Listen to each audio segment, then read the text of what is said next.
if you take a comparison, if you take a typical piece of American suburbia, which is slightly lower, in England, suburban houses, suburbia is approximately 35 to 40 people per acre.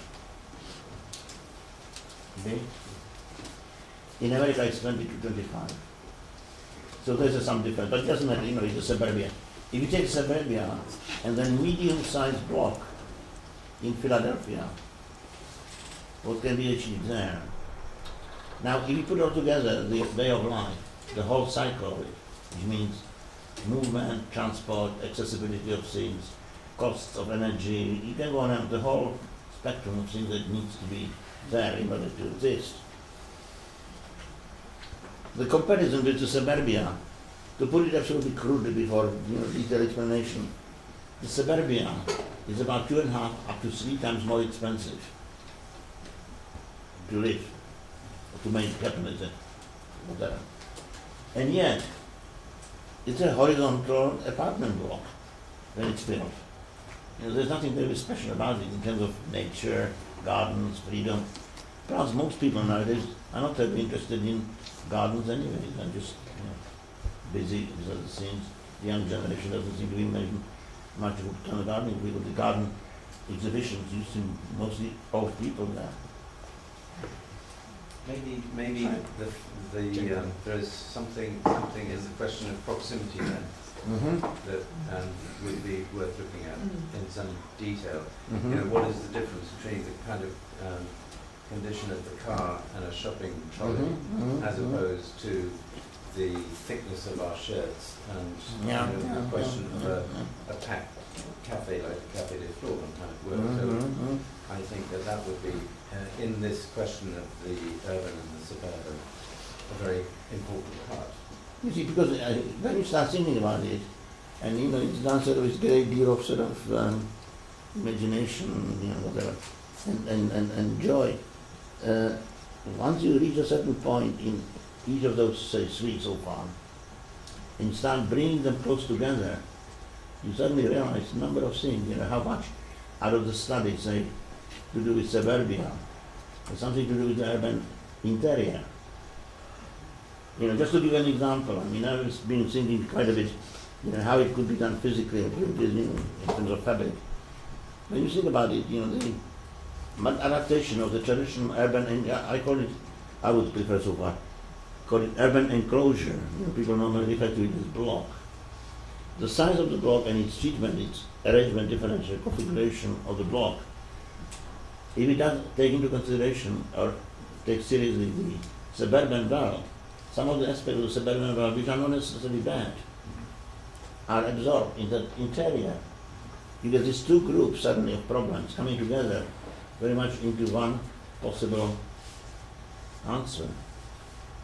So those are kind of things for the future, but think about the clusters, the cluster, 3 of them we mentioned, but another room for 4 or 5. My experience with suburbia, which I have frequently whenever I go back to Toronto, is that it would be very difficult to fix it. There are just miles and miles of it appearing everywhere with 6-lane roads joining it all together, and the possibility of making a pedestrian centre somewhere that's intense enough for urban life to exist are quite remote, I think. And this seems to be going on completely unabated.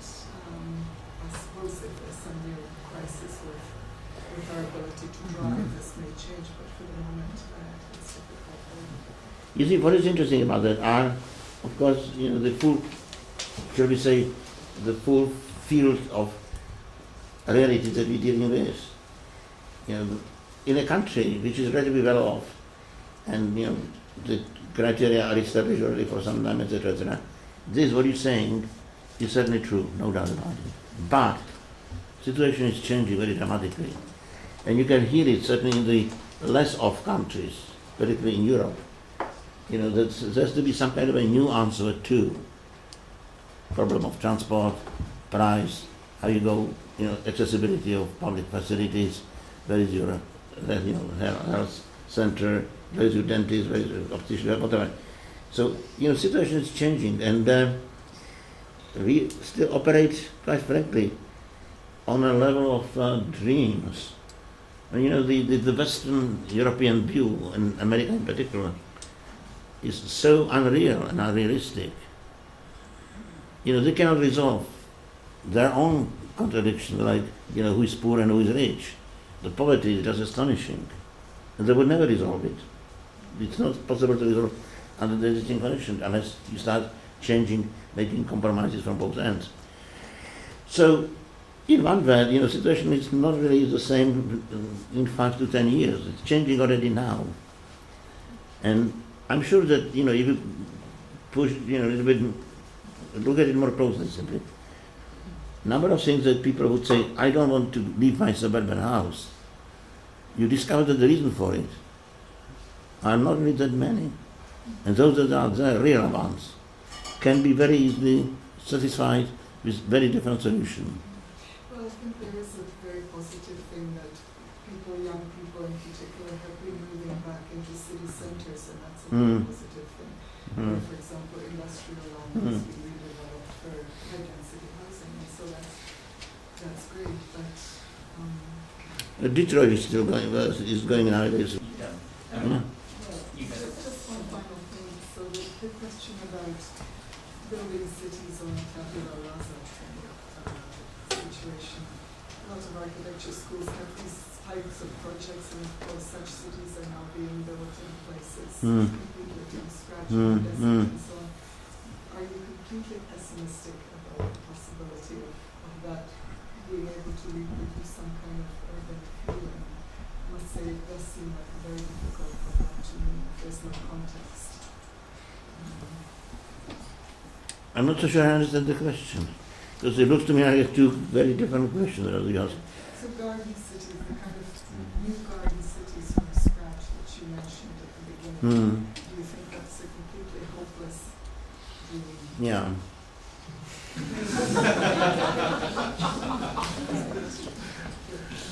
I wish I can say something else, but I can't. It's not true. I think it's a dead end, actually it is, Look, if you put it that way, we're talking about something which can have a relatively general acceptance or acceptability, role, application, and so on. That still people would be probably trying to build their little dream house in the middle of total wilderness, mountain range or something completely stupid and crazy. And so on. But, there's a room for a number of funny things still, but we're talking about something which should have relatively more general, acceptable validity. And for that reason, I think I didn't finish the sentence before. I want to say that, as a civilization, we're living really on borrowed time, on borrowed resources, stolen resources, in incredibly artificial fiction. I was just going to say earlier that, picking up on what Eric was saying about proximity, I was reading recently, and it's a different urban context, but an author called Rao Vijayanti, she's been writing about density in a city like Mumbai. And this idea that people who are really very, very close together in some situations, like on the train, so that the trains to and from work, that there are ways of behaving and dealing with that density that are part and parcel of those urban histories. But in some of the things, it's one of the authors that I'm referring to in the piece that quite a few of us, including you, are involved in that book that we've all been doing together. But there's this idea that in cities you find a way to navigate through the city, and your urban knowledge comes from a kind of familiarity with reading and how to perform in that city in those ways you were talking about.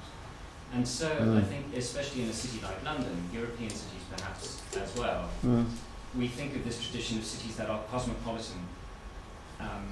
And I think in this time, it sort of relates to what Carolyn was saying, in this time when we can travel and have conversations with people by sitting in front of a computer, or when those differences are eroded, there is a problem for us, even as architects, about thinking about how to reclaim cosmopolitanism, actually, or the city as a setting for a cosmopolitan life that can sustain cultivation and taste and distinctiveness when cities are losing their distinction. I mean, I don't focus on the European city, I focus on African cities, and I've just been looking at some proposals for Kigali, the capital of Rwanda. They want to rebrand the city as the Singapore of Africa. And these are the sorts of visions that are a new form of cosmopolitan based more on Dubai than, I mean, people talked about Beirut as the Paris of the East. Yeah, before a long time, yeah. Now it's the Singapore of Africa. So I think that idea of where architecture has a role to play in reclaiming the cosmopolitan is a very interesting question. Well, the cosmopolitanism, I think, is probably potentially around, instead of hanging in there and so on. But what is not is a much more problematic dimension of modernity, which is its competitive individualism and the possessive individualism.